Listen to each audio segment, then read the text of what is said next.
Denmark has been unmistakably reshaped by the rise of gangs. Not since the Second World War has the country experienced such tension on its streets. People and politicians alike are complaining about the shootings taking place in their neighborhoods, including one of the softer politicians on integration policy. In this video, we are going to discuss Denmark's gang war. The video is going to be amazing, so make sure you stick to the end. Before starting the video, be sure to smash the like button and subscribe to never miss out on any of our videos. The Danes don't seem naive, they are. This includes the self-esteemed Danish way of solving problems. Now a harsher reality has set in. The gang war has been pasteurizing life in the Danish capital for far too long. The police have tried to control matters, but rather than being solved, the problems seem to be escalating, and the locals are increasingly staying indoors or even moving out of the trouble spots. Normal Copenhagen residents fear being mistaken for gang members by stressed criminals worried for their own safety. The number of casualties unrelated to the various groups is rising dramatically. Last year, 301 Danish gang members were charged with breaking the law, according to the proposal's introduction. Notably, a lot of them were relatively young. 44% were under 25 years old, a survey conducted by the Ministry of Justice shows. That is why the first part introduces a new criminal code section that outlaws the act of recruiting. If implemented, it would be illegal for a gang associate to encourage, advise, or provide tools that enable a person under the age of 18 to break the law. Around 9 people were hit by gunfire during only 11 days in September 2018 in ongoing gang-related fights in the notorious northwest quarter of Copenhagen. The police are present in force, but the violence has continued and they have fired back at shooters. In 2017, the number of shootings included 64 wounded in over 60 episodes, the highest since 2008, when the police began registration of gunfire incidents. When compared to other countries, this record may seem low and under control. By Scandinavian measures, however, it is alarming. It is now common knowledge that the Brotha and Loyal to Familia gangs are involved in a long-term fight, where revenge and retaliation are part of the war.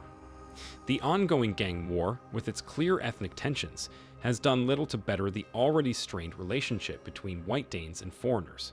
But while the Hells Angels and their supporters are a clear and relatively easily defined group, the immigrant gangs are less well known. It is them the Danish population fears the most. But these gangs do not represent the foreigners in Denmark, they just give them a bad name.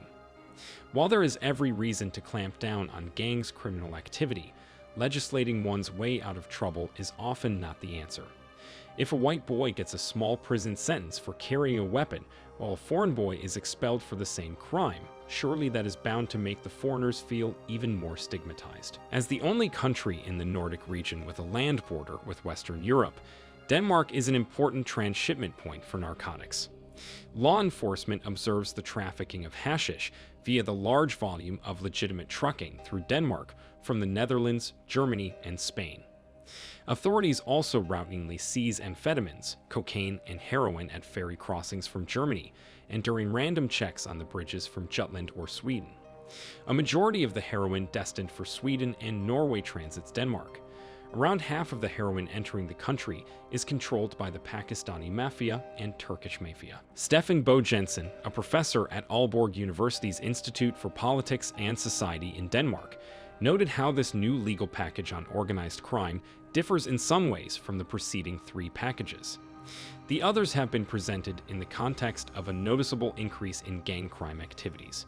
For example, in 2017, where the proposed laws came during a period with many shootings in Copenhagen, he said in an interview with Courthouse News. In his view, the timing is without a doubt related to the upcoming elections, which must be held by June 2023. But its measures are also different from previous ones. Whereas former politicians introduced harder penalties for violent acts and weapon use, this package seems to target a specific segment of organized crime, the recruiters. So, the focus is more on preventing organized crime and less on punishing violent actions, Jensen added. The proposed measures also include a municipal employment scheme offering pocket money jobs for 13 to 17-year-olds who are motivated to reject a life of crime at an early age.